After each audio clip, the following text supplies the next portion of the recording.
took out my drink. It's really chilly back here today. I don't know why it is so chilly. This is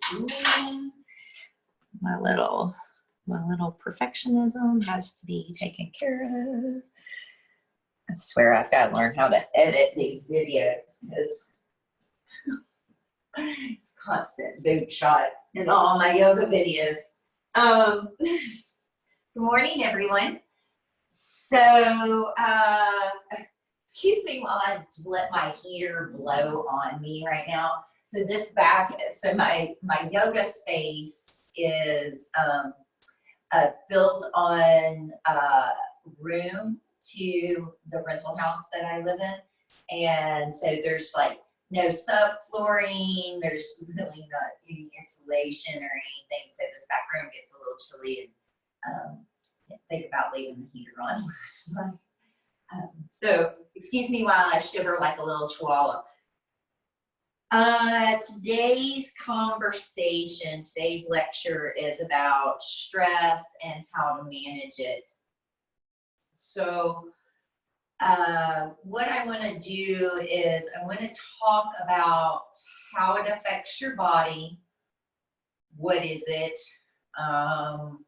and then also how we can use different techniques to really not eliminate it, but to make it where it's the right type of stress is a good example, right? So we all experience stress even in our daily life. It's stress and is a natural part of evolving us and making us do things, right? However, when we are constantly in that space of stress that is fight, flight, or freeze, then that's not good on our immune system. It's not good on our thoughts. It affects everything because you have the thoughts rolling through your mind, and each time a thought rolls through your mind, whether you're aware of the thought or it's playing in the background, because we have like a synopsis going off, like fireworks constantly going off, where the primitive mind is filtering information. Basically, it's looking around like a video camera to your surroundings and then trying to relay every part of what it's experiencing with like past experiences. And so I tell people that, you know, being late and having to run back in and try to get the key in the door becomes impossible. Or if you're late for a meeting or whatever it is, every red light is no longer just a red light. Every red light now is every time you've been late, right? And so that thought is tethered to every experience of being late. And so the mind doesn't understand the difference between a thought, a memory, or the present moment. It's just a processor. It's kicking out chemicals so that this little avatar can move around and do stuff. And so what happens is that whenever we're stressed out, we tend to just loop out in the system, right? So say you're late and you catch a red light. Well, for 1 minute, you notice every freaking red light that you've caught, right? And then every red light that you catch irritates you even more. It heightens the whole stress, when in reality, it's not even helping you get there quicker. It's not making the moment better. This is undue stress on the system, right? This is stress that we're not supposed to experience on a regular basis. And most of us, I joke with students that we used to be running from saber-toothed tigers, right? Now we're running from bills and bad relationships. And so we still have this like heightened level of fight or flight or freeze experiences within our day, because we don't have just normal stresses, right? We don't have the like, oh yeah, I need to get up and take care of, brush my teeth, because if I brush my teeth, then I'll have healthy teeth, right? That's a normal, like, little stress that makes you do something. It's an agitation that moves you into a direction of hopefully self-care, right? Well, what happens when we click into the fight or flight, that's so deeply linked to your reptilian brain. Like, it is like, you no longer, for the most of us, unless you've practiced meditation and control of thoughts, you are just like, that thought goes and you are off on that tangent, because the stress response is so strong. Like, the chemicals that start to pump out of your brain, just the traveling nervous system itself is hard to override unless you actually practice overriding that stress response all the time.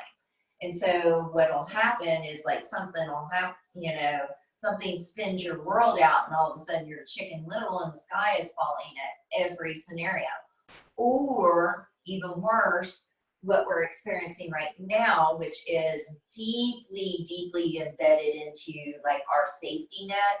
So what you're seeing right now is, in your own life and maybe in the lives around you, this, like, heightened stress of food, clothing, shelter. These are our base needs. And so when people's base needs are not met, if you cannot get food, clothing, shelter, or you begin to worry about those aspects, because that is such a deeply embedded stress response, like, this is like your baseline reptilian brain stress response. It will override your whole system. It will override every thought, or to the point that even the thoughts that don't have to do with the fact that, food, clothing, shelter might be threatened at this time, every thought is linked about how getting out of that threatened space. And so anytime that our nervous system becomes triggered like that on food, clothing, shelter, these are baseline responses. Some of the things that'll start to happen, you'll start to have back problems, lower digestive system. That's the nervous system, just like, being overly active, and the nerves are making muscles and other organs that it feeds at that space overly activate. So you have to think about it. If you go into fight, flight, or freeze, you need to run, right? Like I said, we used to run from saber-toothed tigers, right? Now we're running from bills and bad relationships with the same amount of stress, as though it's going to kill us. Because the moment that food, clothing, shelter is threatened, and we're talking about this sympathetic nervous system, this reptilian brain clicks in, and then every thought is about reining those abilities in, securing the ability to food, clothing, shelter. And you're going to do one of three things when that is threatened. Your thoughts are going to be freezy, they're going to be fighty, right? Or they're going to be flighty, right? I personally went through a huge, this is not what I want. Flight. I was just like, I'm out of here, right? I can't do this. I'm out of here. Some people are freezing, which in this case, and what we're going through right now, might equate into, like, overeating, lethargy, binging, movies, so much that you're not being active in any other aspect, not being creative in any other aspect, and maybe overly sleeping. That is a stress response. That is a freeze stress response in this situation. Now, if you were out being, chased by the saber-toothed tiger, you would hide behind a tree, right? Same stress response. The brain doesn't know the difference. or you're going to trigger into fight, right? Which some people, I went through this phase too, where I just like kept myself consumed and busy with things, right? That's that agitated energy level, right? Some people you see are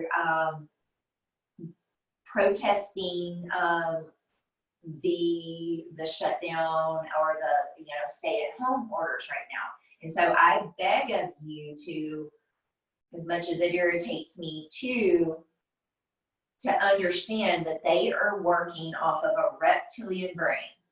Every thought that these people have, with the exception of some that are just like don't understand the science of it and stuff like that. We have a aspect of the population that's not fully educated on everything. So that's another respect in that.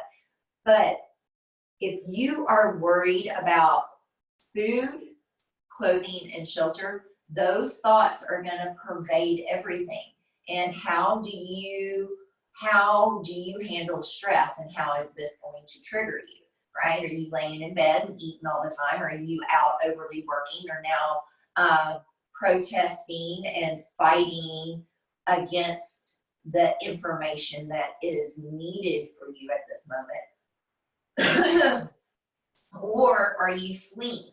Are you just like, I'm out of here, and you're just like in complete and utter denial of this, right? So we all have these aspects, and this is stress on the system. It's still activating and causing all of your thoughts to circle around what the stress is, because it's such a baseline stress. As a matter of fact, it's such a baseline stress that your nervous system that is attached to this information is downloaded and developed within the first years of your life. So if you ever have had a kid or know a kid, a very young period, especially like the first year, you can't even make them think beyond like food, sleep, and comfort, right?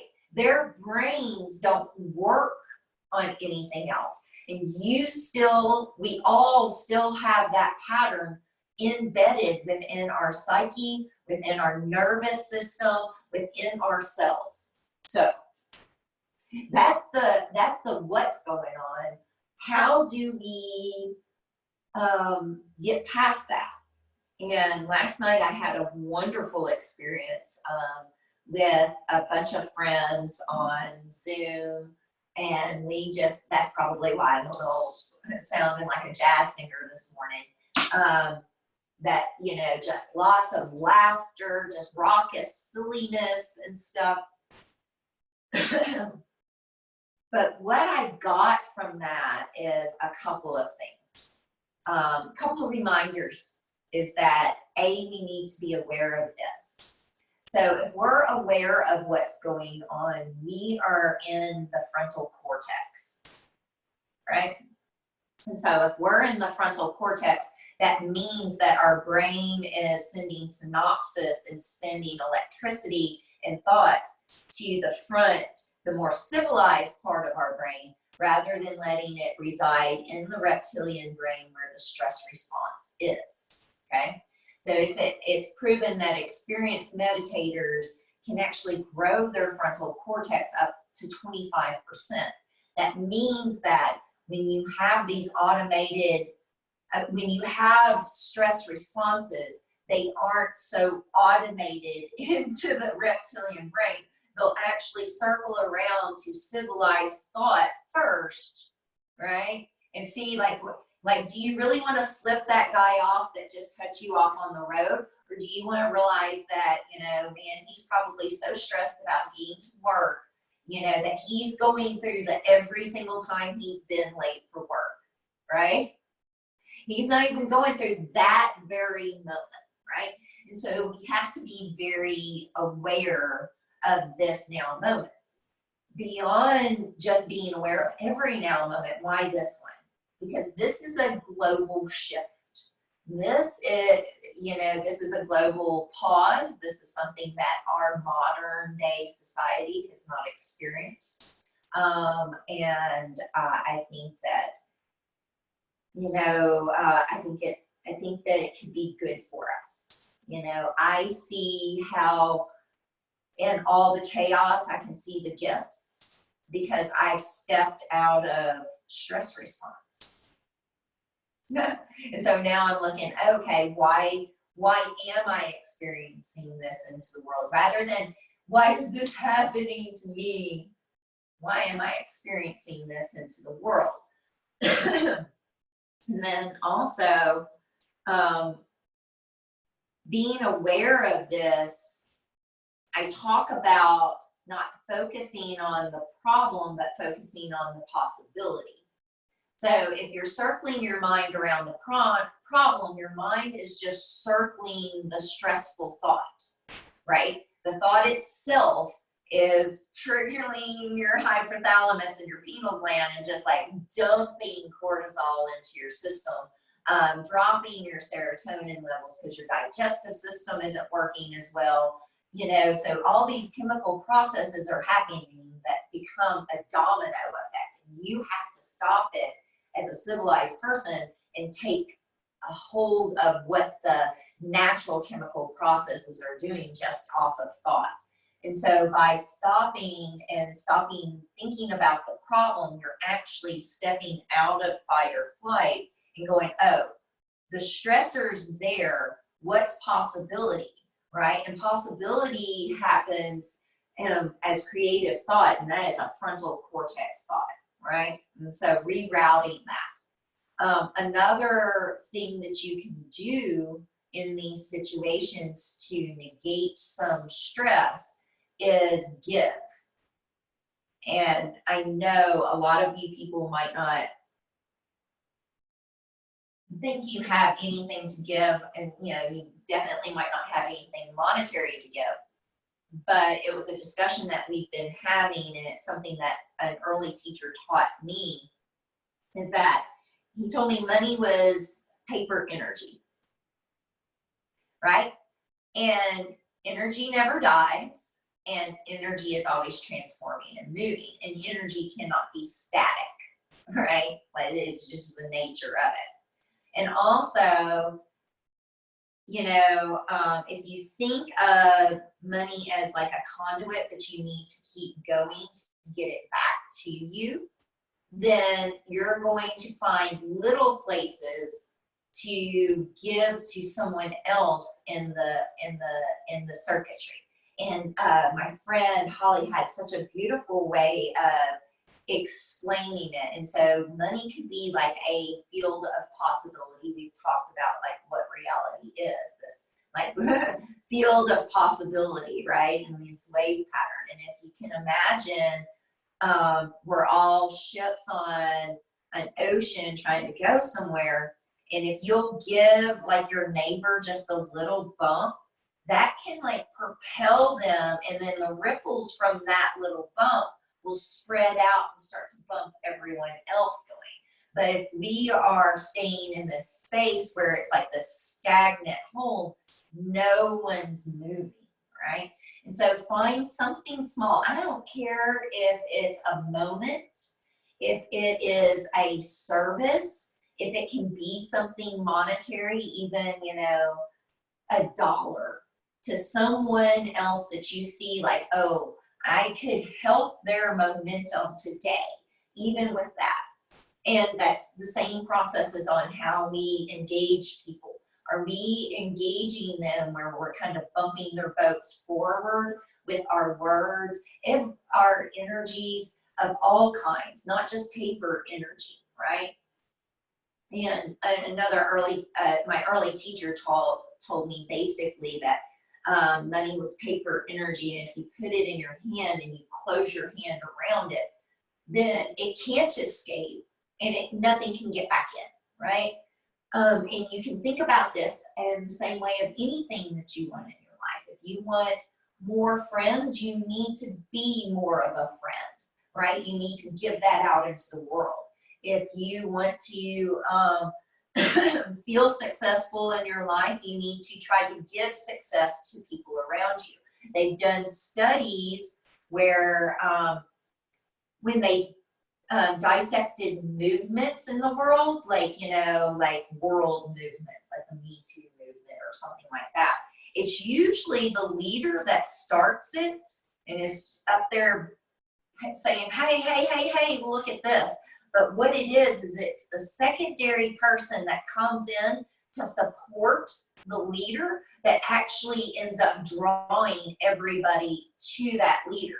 And so if we're finding a system where we want to move things along, we need to be the surrounding bumping force, not necessarily always the force, right? And just the other aspect of it, if you can step out of yourself enough to give into the world, it really, that's an altruistic action, and that altruistic action only comes from a higher brain state.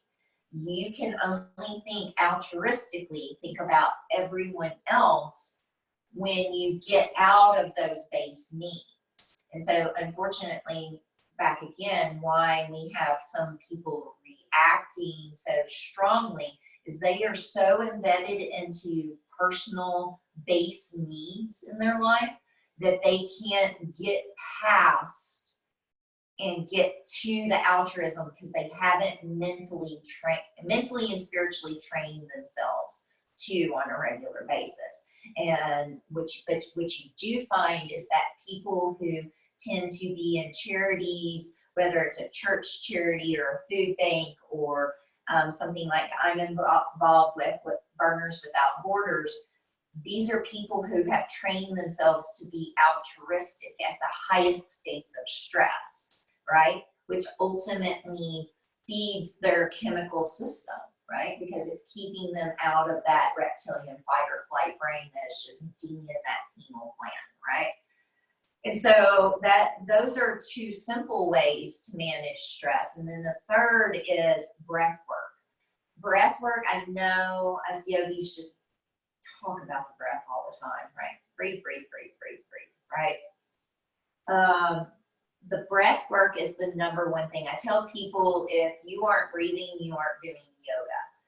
You can be in a physical posture, but if you do not have that cycle of breath, like the paper energy, things aren't moving, you're dying, you're going into atrophy, right? You're not doing yoga, you're not yoked or union with the moment and the current that's going on, the flow that's going on. And so a beautiful thing about it is that within 3 good breaths, it usually takes several rounds of getting to 3 good breaths, but within 3 good breaths, you're changing the chemical makeup. So this reptilian brain has a hard time taking over if you have taken over the breath. So if you remember my previous lectures, that the breath itself is the one system, the pulmonary system is the one system that can take over every single system. So the breath itself can override the nervous system, it can override the thoughts, it can override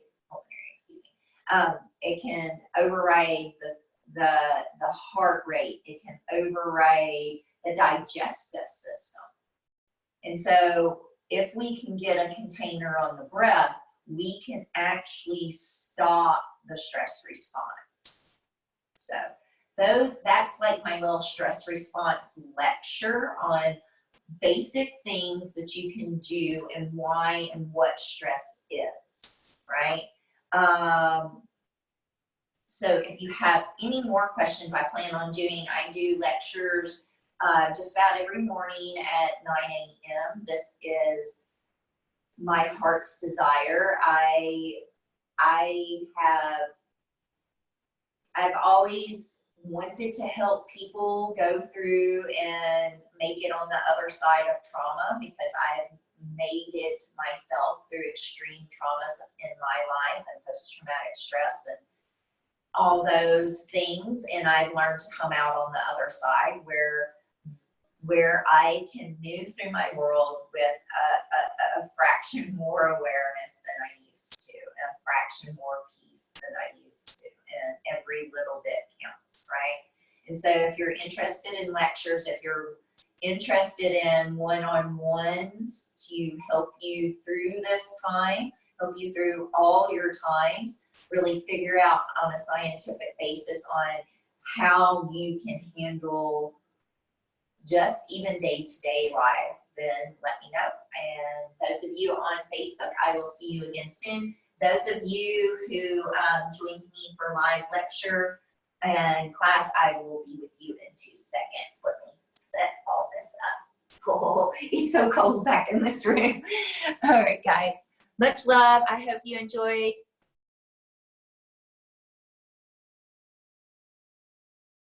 All right.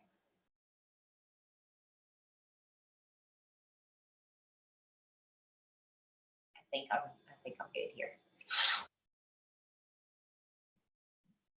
All right. So if you joined me for a physical practice, then you are going to come onto all fours, hands and knees. Let me see if I can get this going.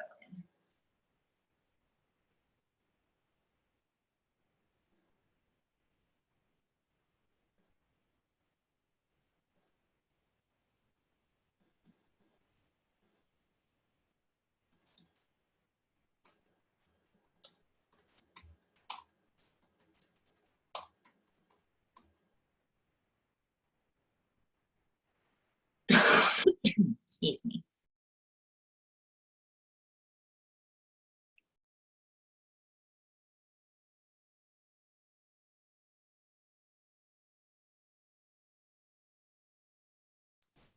All right, let's see. All right.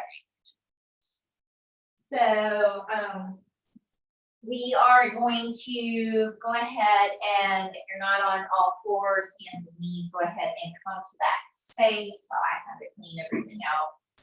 So we are using the knowledge of what stress is and how some basic ways to overcome it. Stress is an automated response, like I was discussing in the lecture on stress earlier, and it's a part of your reptilian brain. And so what we need to do is come into this now moment to alleviate some of that stress. And how do we do that? Pay attention to the breath. The breath is happening in the now moment. If you are feeling, focusing, experiencing the breath on as many levels as you can, it's hard to be anywhere else, because every inhale and every exhale is only happening in the now.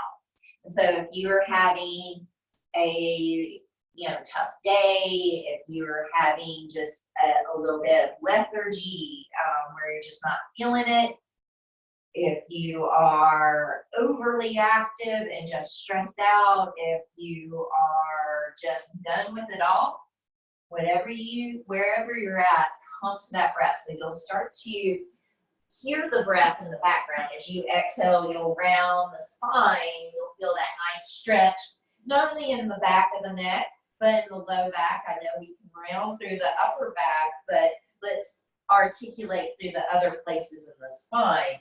And then when you drop your belly and go to your cow posture, try to feel that in the upper back.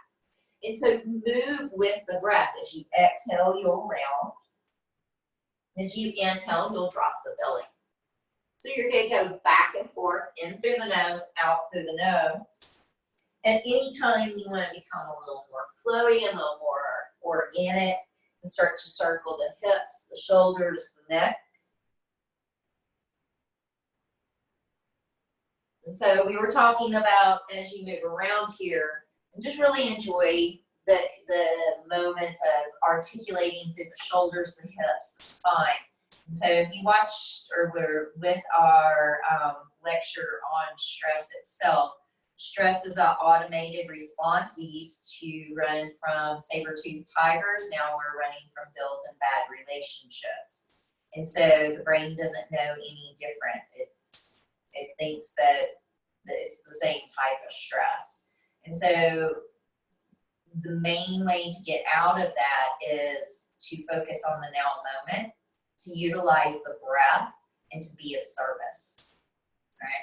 And so if you're going to be of service in your world, how can you use your practice right now, your physical practice. Something might click up. Oh, my connection's very unstable. I gotta connect. So as you breathe in through the nose, out through the nose.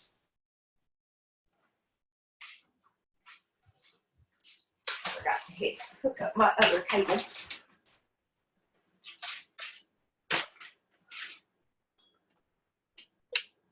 I knew something was missing. There we go. All right. Sorry about that.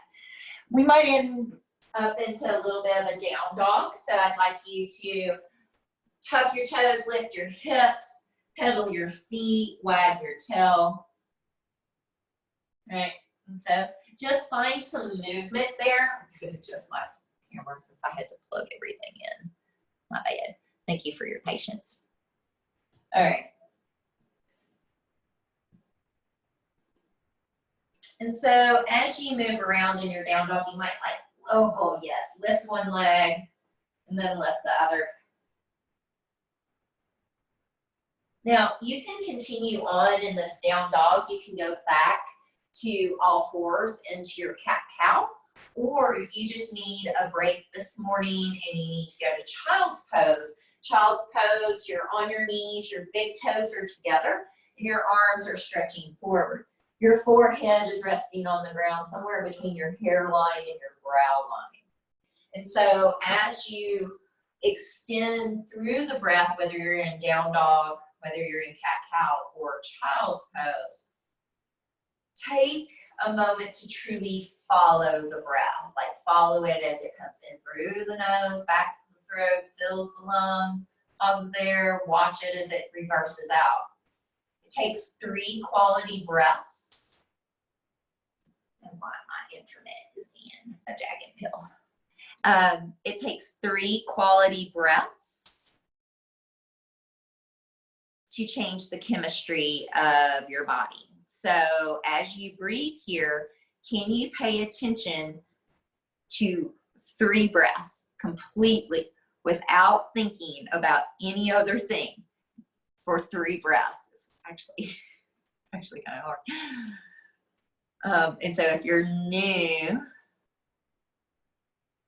I don't know why my internet is being such a jagged pill. I hope you guys can see me well. My internet is not wanting to do what I want it to do. All right.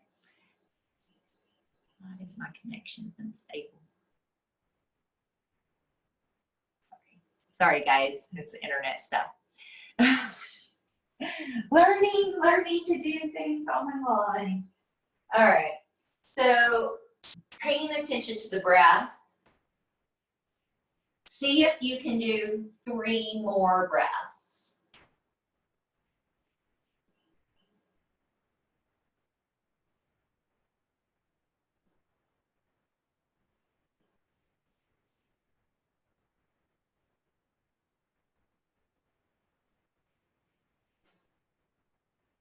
Then see if you can do 3 more breaths with awareness where you pay attention to every single moment of that breath.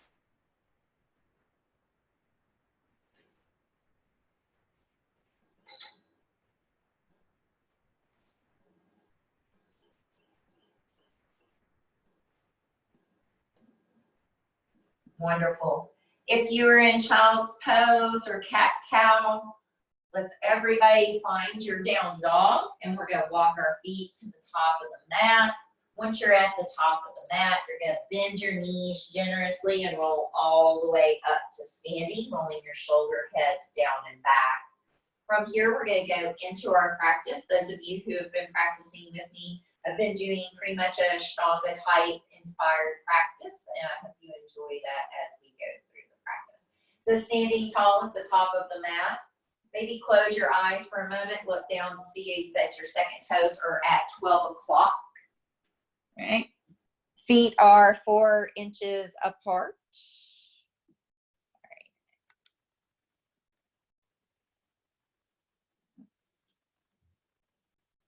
From here, we're going to find that exhale to root our feet. our inhale to take the arms up. We're going to watch our breath as we exhale and forward fold over our legs. We're going to bring the hands onto the shins as we come halfway up, flatten the back. Hands go down, step back with the left foot into low lunge. Once you find your low lunge, inhale, float your low lunge. If it's in your practice and you feel balanced, hands go down, step back to your down dog. Inhale, floats to plank position. Exhale, lowers halfway. Inhale, up dog, tops of the feet. Exhale, down dog, hips high. Inhale, left foot to ceiling, reach it up. Exhale as left foot steps all the way up by the thumb. You use the inhale to either set the foot if it didn't make it, or if it did make it, you could actually inhale and float on this side as well. Hands down, step forward and forward fold. We're going to bring our hands to our shins, come halfway up. Exhale, forward fold again. We're going to float up on the inhale, reach up, stretch up, look up. And then hands come along the sides, mountain pose. Inhale, arms up, reach up. Exhale, swan dive, forward fold. Hands to shins, inhale, long spine, flat back, halfway lift. Hands down, right foot steps back to low lunge. If you're balanced and strong, inhale, float your low lunge. Exhale takes you back to your down dog. Inhale, floats to your plank position. You can always drop to your knees if you need to. But make sure you pull yourself forward so you have those little T-Rex arms, right? Inhale, up dog. Exhale, tuck the toes, lift the hips, down dog. Inhale, allow the right foot to go up to the ceiling. Exhale as the right foot steps up. Now if it stops short, because we need the heel underneath the knee, you're going to bring it up. If you didn't have to bring it up in that inhale, you'll float. Hands down, step to the top of the mat and fold.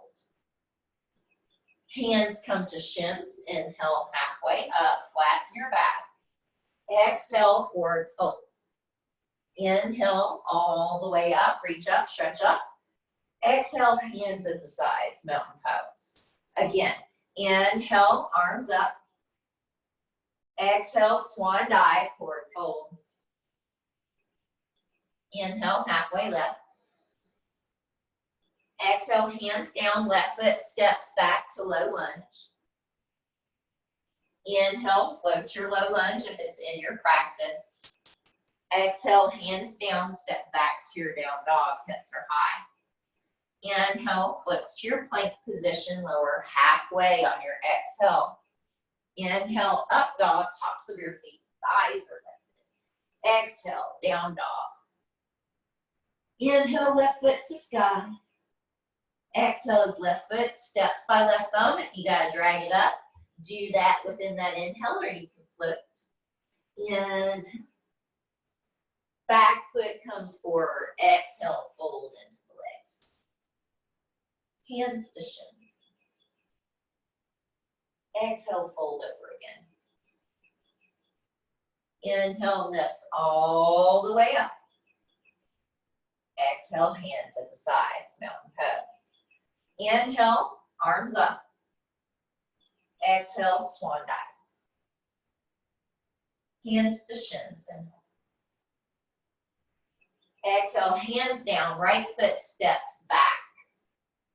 Inhale, floating low lunge if you have it in your practice.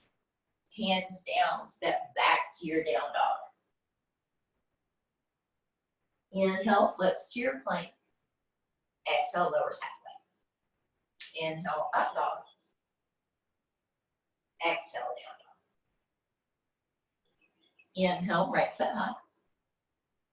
Exhale, right foot steps. Inhale, float. Hands down, step forward and fold. Inhale, left halfway. Exhale, forward fold. Inhale all the way up. Exhale, hands at the sides. Move the big toes together if they're not already. Second toes at 12 o'clock. Inhale, chair pose. You swing those arms up and sit back. Exhale, forward fold. Inhale, lift halfway. Step or hop back with bent elbows. So how does it look if you step back? Notice my elbows are already bending as I'm lowering and stepping back at the same time. Inhale, up dog. Exhale, down dog. Now stay here for several breaths. If you're jumping back, you have to jump back with shock absorbers in your elbows and in your shoulders.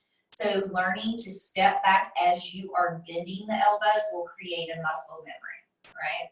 So if you can't jump back right now, then just step back and continue to bend those elbows. Those of you who are jumping back, if you're jumping back with straight arms, you're going to blow your rotator cuff. It's not good. Make sure that you're jumping back, elbows are bending, and you're going through that solid moment. On your next inhale, look towards the top of the mat and bend your knees like you're about to pounce, like a little kitten, because you are, right? Right? And then from here, you're going to pounce on that last little exhale.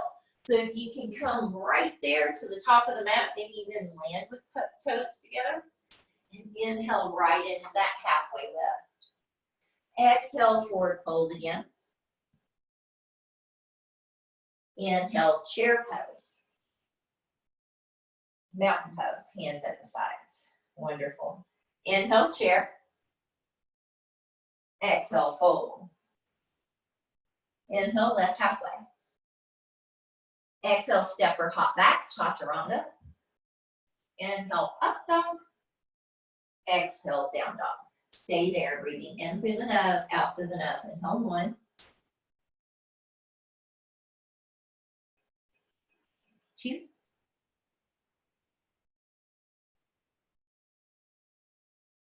3.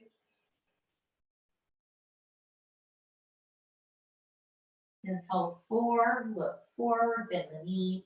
At the end of the exhale is when you hop.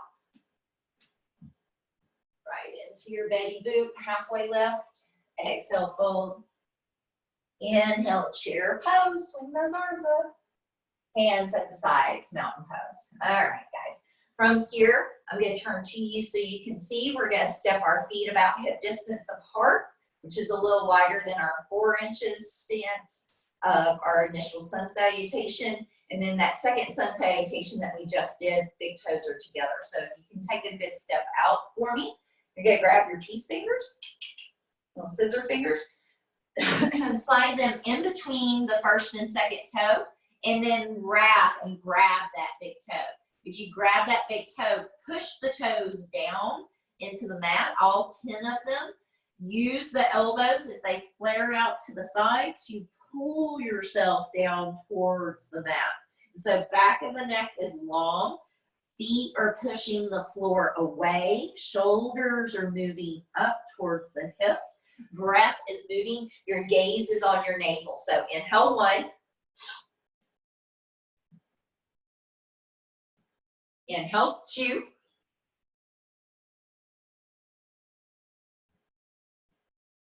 Inhale, 3.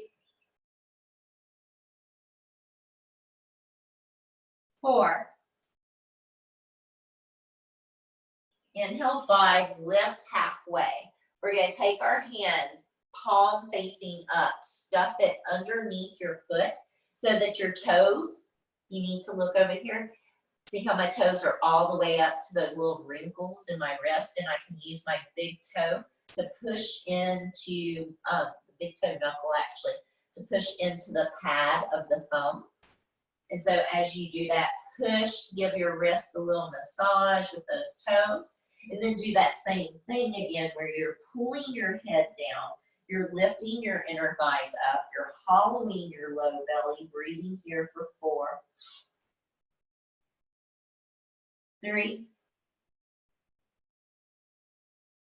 2, and 1. Wonderful. Hands to hips. Inhale halfway up. Really use the floor, push the feet into the floor, and then inhale all the way up. Wonderful. Move your feet together. Big toes are touching. We're going to inhale into our chair pose, sit back. Exhale, forward fold. Inhale, lift halfway. Exhale, step or hop back, chaturanga. Inhale, up dog. Exhale, down dog.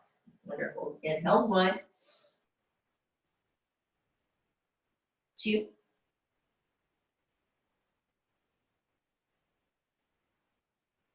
3,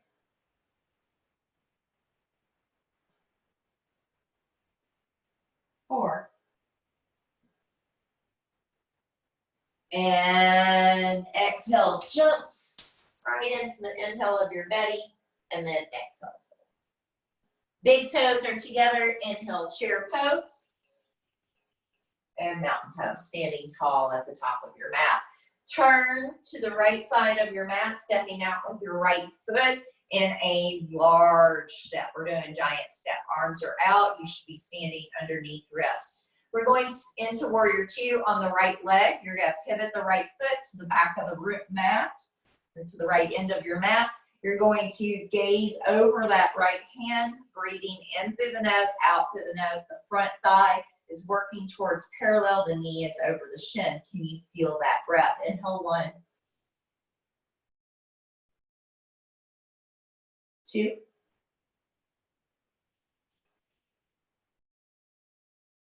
3, 4, 5. Tick-tock, do warrior 2 on the other side. Holding here, gazing over that left hand. Inhale, 1, 2,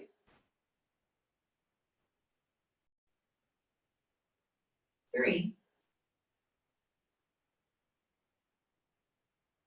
4. Inhale, 5, come up. Take warrior 2 again on the right foot.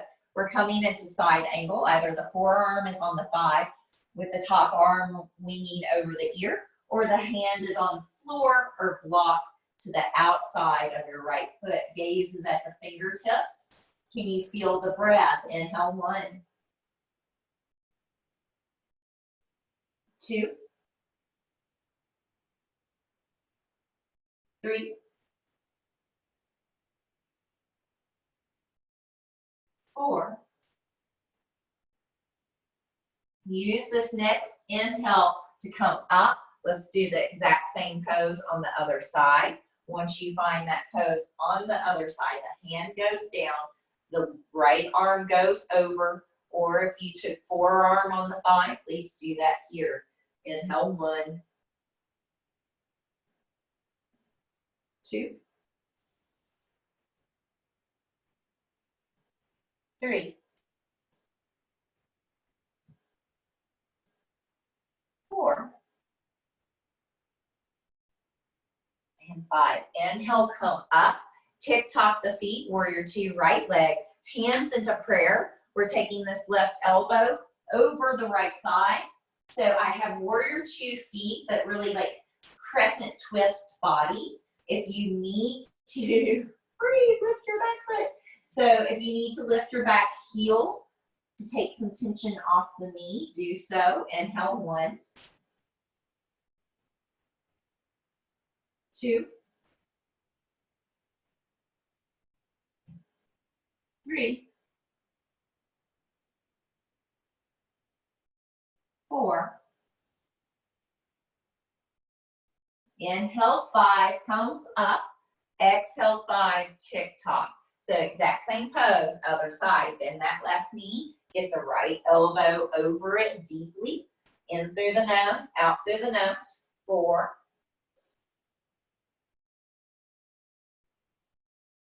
3,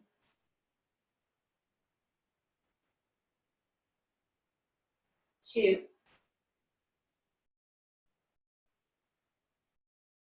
inhale, 1. Use your next inhale to come up. Come out with those arms out and toes facing towards the right side of your mat. Turn to step at the top of your mat to what was mountain pose in the beginning. Big toes are together. Inhale, find your chair. Holding 5 breaths as you gaze at your thumbs. Inhale 1. Maybe even lift your heels up high, stiletto heels 2. 3. 4. And 5. Hands at the sides, standing tall. Bringing the hands onto the hips. We're going into a balance series. So I'm going to turn to you for a moment so you can see. You're going to stand on the left foot, and you're going to bring the right knee up as though you are standing onto a tall box, right? Some of you will have the ability to grab a hold of the big toe if that's in your practice. Once we spin 5 breaths, their 5th breath, we move out to Captain Morgan pose, right? Look over the opposite shoulder. We'll be there for 5 breaths. We'll come back center. Everybody, hands will be on hips and leg will be straight, pressing through a gas pedal in a stolen race car, right? All right, here we go, guys. Standing on left foot, bring right knee up, either put the hand onto the kneecap or grab a hold of the big toe. Normally I grab the big toe, but today I'm just gonna keep my hand on my kneecap. I don't feel super, I think it's all this sinus stuff. I'm not feeling super balanced today. In through the nose and out through the nose. And then open it out to the side. Okay. Look over your left shoulder if it's in your practice. And then bring it back center. Everybody hands onto hips. Everybody's leg is straight. Go for 4 breaths. 3. 2. 1. See if you can kick it higher before you release and let it go. Awesome. 2 sides, not my fault. Take it up with the creator. I didn't make it. All right. So bringing that left knee up, right hand onto right hip, really standing up tall, meaning the left foot underneath the knee, paying attention to the now moment. And so paying attention to the breath, paying attention to the now moment, trying not to struggle, right? Just kind of not focusing on the problem, right? We're focusing on the possibility of having great balance, right? It's all about languaging. So open out to the side. As you open out to the side, make sure you're standing nice and tall. Turn to look over your right shoulder if it's in your practice.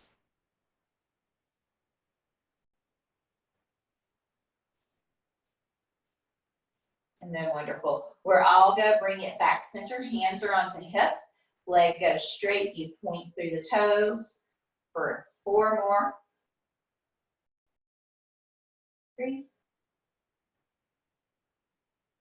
2.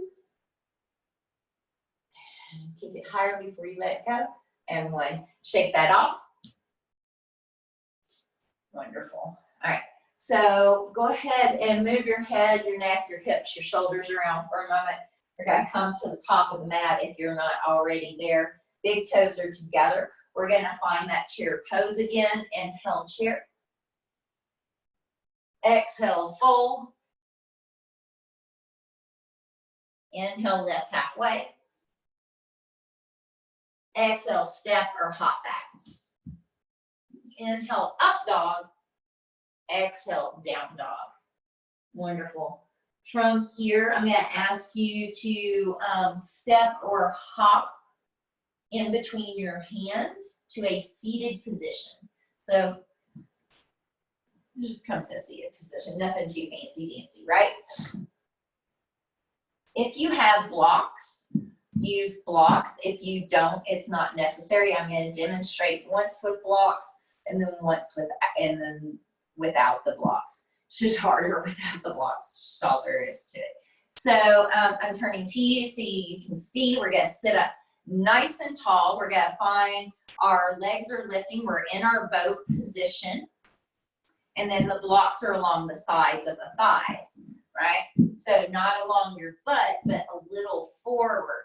Maybe even paint your fingertips. And so no rounding in the back, lifting up, squeezing those shoulder blades behind you slightly. We're gonna take the right ankle over the left, close the gap between the thighs and the chest, put the hands down, lift up, and put it down, finding your boat again. Inhale, 1, 2, 3, 4, and 5. Left over right, lift, put it back down. Now, if you can't lift completely coming back into your boat, you can always leave your feet down in that lift and just lift the butt. For 2 more, and 1. Right leg over left, come into that lift, and put it down. Wonderful. Last one here for 4, 3, 2, and 1. Left over right, lift. See if you can get those feet underneath you or find some way to do that. You're going to move the blocks out of the way. We're going to step back to our down dog. Inhale, plank. Exhale, lower halfway. Inhale, up dog. Lay down onto your belly. Wonderful. All right, so from here, we're going to work some back strength. So before we get too much into that, again, remember I was talking about how your fight, flight, or freeze mechanisms are challenged. It tends to cause back pain, just simply because you're several reasons. So if you're freezing, you're probably not paying attention to it. If you're flighting, you're probably doing things to it that don't necessarily feel restorative and healthy. And then also, if you are in fight mode, you're probably actively doing things that'll make your back hurt. Why? Our nervous system is deeply connected to this part of our body. It enables us to run from saber-toothed tigers or our back to hurt when there's coronavirus. Right? Christmas and coronavirus, food, clothing, shelter, right, are all challenged. So from this space, I want us to really work these low back bends so that our back can stay healthy. Back pain, it should not be a thing in yoga, all right? And so if you're lifting, only lift enough that you feel like you're strong lifting from internally, not pressing into your back bend. If that makes sense, I'll try to explain it more if it doesn't. So from here, I'm going to have you bring your hands back, walk your hands back along those low ribs. So we're going to come into actually, let's take them back here. Let's go all the way back to locust pose. So what I'm going to do is, notice my fingernails are down. I'm going to, when I stop talking for a moment, I'm going to put my forehead down somewhere between my hairline and my brow line, much like a child's pose. When I do this, I'm going to press my hands, I'm going to press my forehead, I'm going to press my hips. And then squeezing my toes and my heels together, I'm going to stretch those legs out to lift them off the floor. All right? So from here, stretch those arms back, press the back of the hands and the fingernails down. Squeeze the shoulder blades together so the fronts of the shoulders move away from the mat. Press the forehead down, press the hips down. Squeeze the legs, big toes, and heels together. Press, press, press into the floor. Lengthen, lengthen, lengthen. Inhale, 1, 2, 3, 4, 5. Take those fingertips, slide them up by your rib cage, like your thing from Adam's Family. Push the feet down now. Roll the shoulder heads back, lift up part way. Inhale, 1. Squeeze those legs. Squeeze those elbows. 2, 3, 4, and 5. Put those hands down even a little further back. Lift up dog. Maybe even look up this time. Inhale 1, 2, 3, 4, and 5. 5th exhale will take you to your down dog.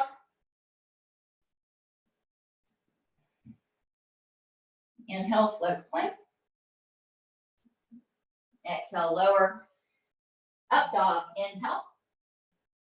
Exhale, down dog. Wonderful. Looking towards the top of your mat, step, jump, or crawl to a seated position. You can do the little cross. Oh, all right. So I have to wrap this up because my phone's about to die for. Are you still there, Amy? I can't tell. I think it might have kicked me off. There we go. Sorry, phone's about to die. So we were getting to the hip opener section anyway, so we'll go ahead and enter into that space. You know, sometimes technology decides how long you're going to be on a Zoom. Right? All right, so coming to that seated position at the top of your mat, we're going to take let's go ahead and start with taking the left leg long. Today, because we're not going to do deep back bending, because I'm kind of running short on time, we're going to take the right foot back today. Notice that I am on shoelaces, all 5 toenails are down. I can see the whole sole. You can see the whole sole. I can see the sole of the foot peeking out behind me. My knees are together. And so you have an option here of going forward if you want, or if you feel like being all Gumby about it, you can actually grab a hold of the left leg and bring it up. So you decide what it is that you want to do today. Regardless of where you're at, you're starting to breathe deeply and focus on that breath, gazing at your left big toes. Inhale 1, or toe, unless you have 2 big toes. Inhale 2.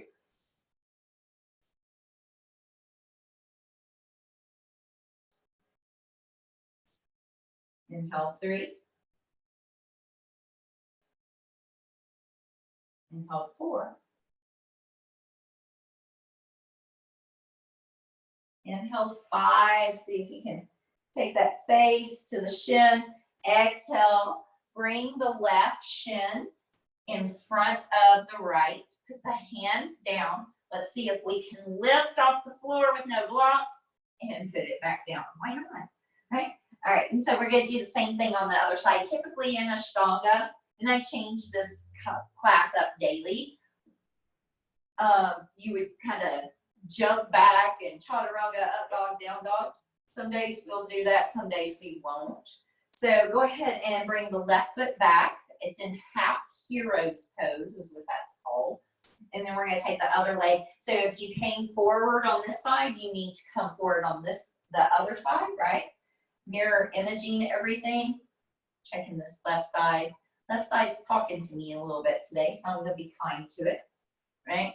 And so wherever I'm at, I'm focusing on really expressing through the heart. I'm trying to lift up. I'm really focusing on breathing in through the nose and out through the nose in a manner that is focused enough that I'm following it and staying here in the present moment rather than going through all your to-do lists, right? Or all your worries. Choosing what you want to think about.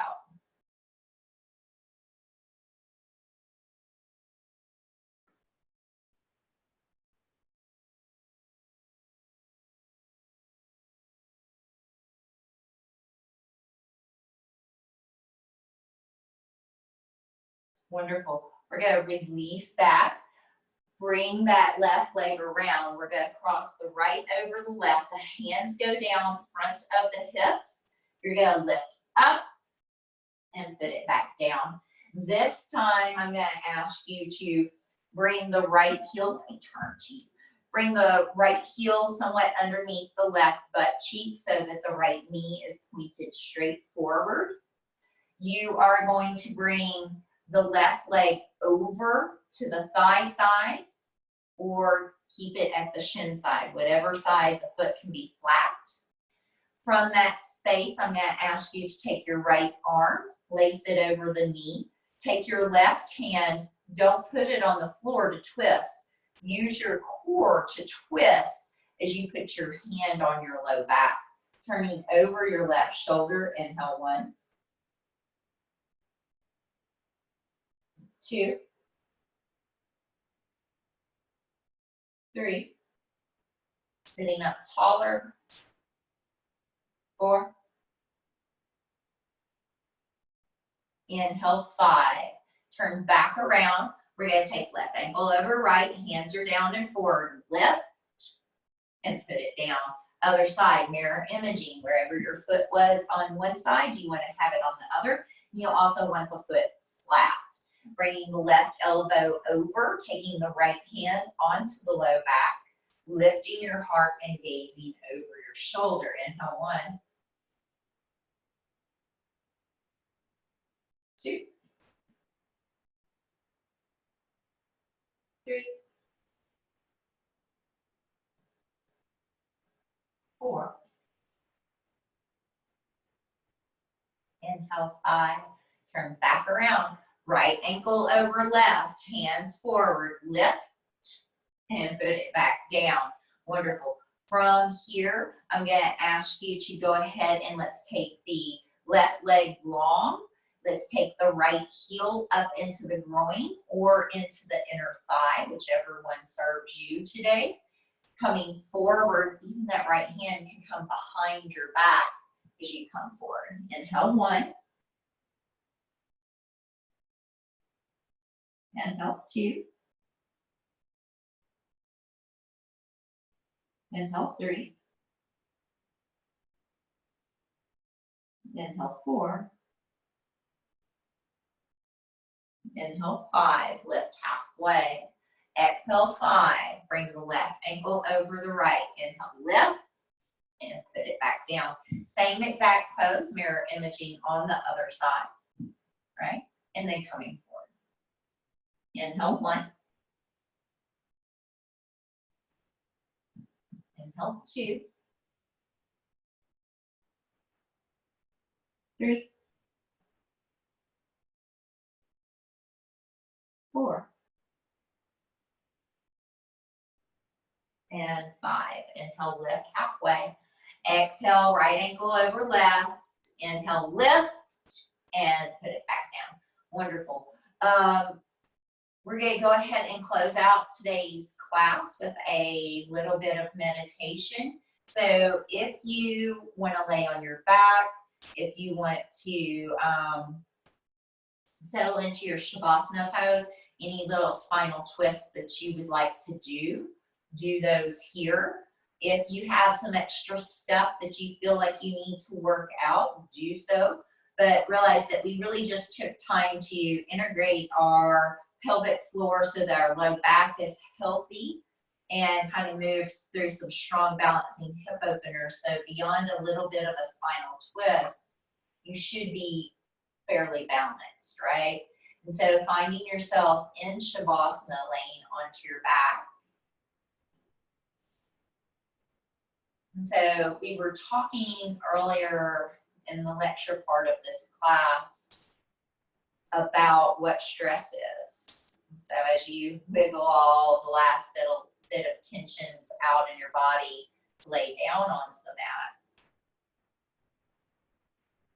Just kind of give a baseline scan of your thoughts and your concerns right now, whatever those might be, and see how many of them are tethered to food, clothing, shelter, like those security-based needs. And so as you lay here and you're just breathing and you're noticing the breath, random thoughts of things that are challenges should start to pop up for you.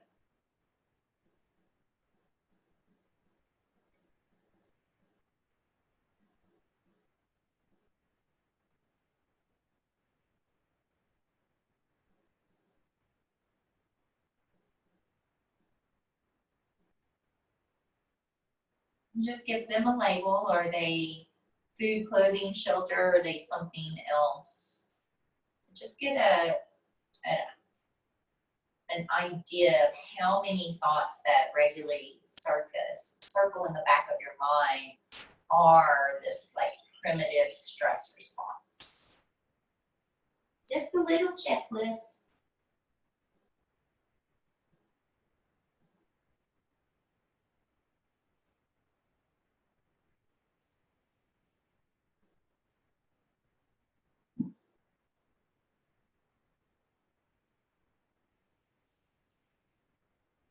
Then as you've gone through your mind and you've felt that little bit of a checklist and you've labeled what has to do with food, clothing, shelter, those basic security needs,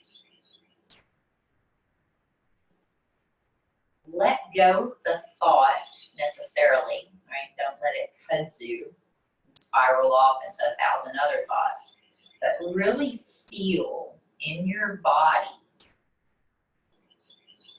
where the energy of those concerns resides, like, and how it resides. So as the thoughts of concerns come up, like, do you feel like a gripping in your low gut, right? Do you feel a numbness in your body? Do you feel it fluttering somewhere? This is a nervous system response that is activated from thought, right? We know even a trigger point in the muscle is really just an activated response in the muscle where it starts to just trigger and flutter, right? And so if thoughts are fluttering and making something energetically happen in your body, where do you feel that? Do you feel it around your shoulders, your jaw, your neck, your pelvis? What is the sensation?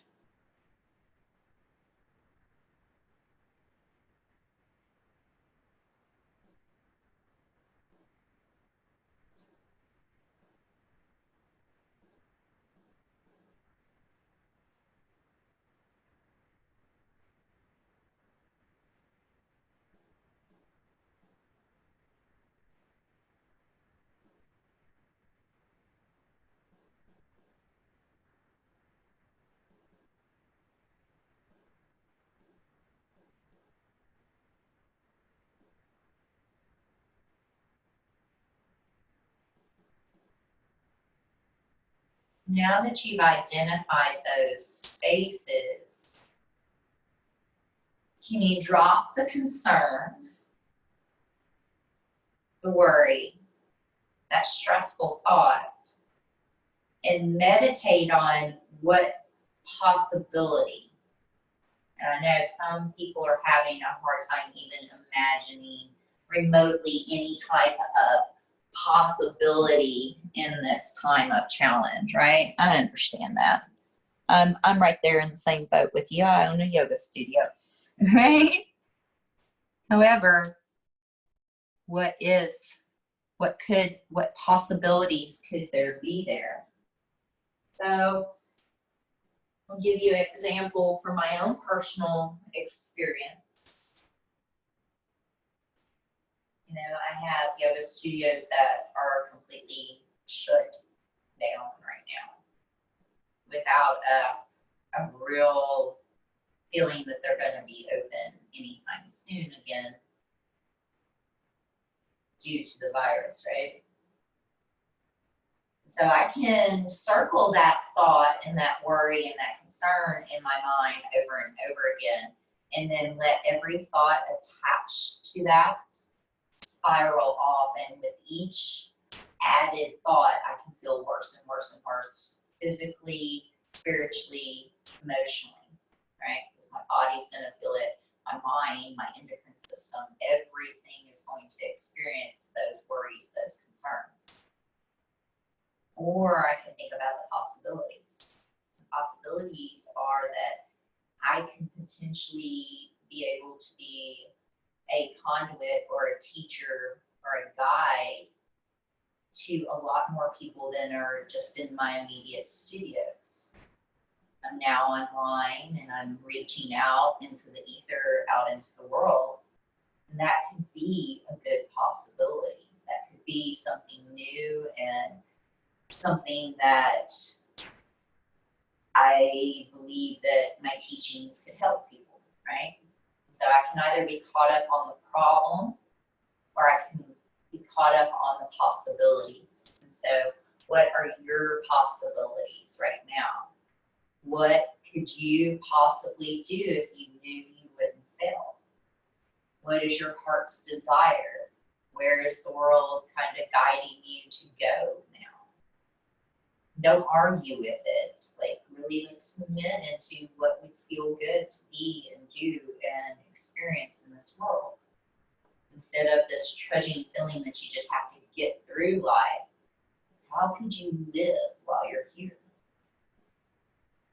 What possibilities could happen out of this? And if you don't see any, it's okay. But try not to focus on the problem. There's no solutions there.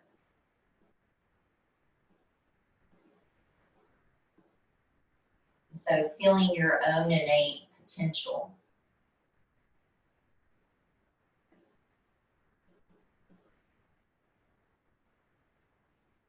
Knowing your own inner strength has carried you through many scenarios within your own life. And it's your own inner strength can do that for you now. You are the one that's done everything within your life. Make it or break it, you are the one that's made the decisions. And you can do these again now. They're just new decisions. New things to work with.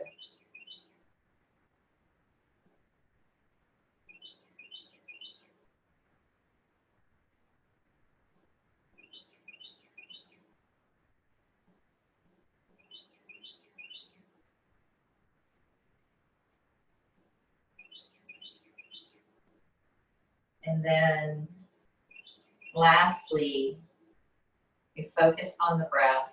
We focus on possibilities.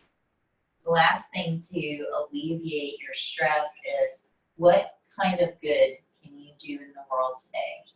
How can you help push someone else's boat along by just sending a little ripple their way? How can you be of service to the world around you?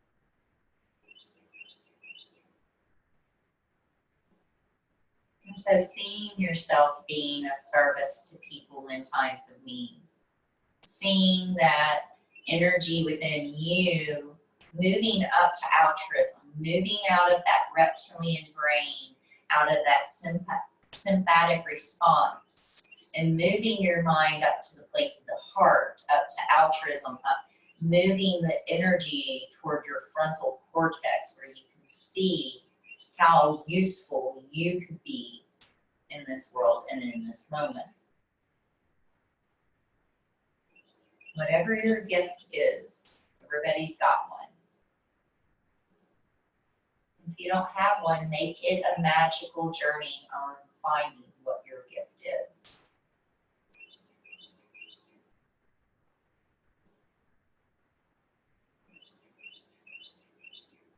Now, as in all Ashtanga classes, we tend to ask you to lay here for as long as you can and meditate on the breath, meditate on possibility, meditate on being of service. And so I say that to you today as I go about doing those same things in my day today. So I'm going to see what little boats I can push on their ripples. As you lay here and meditate, I wish you a namaste. Please Just take your time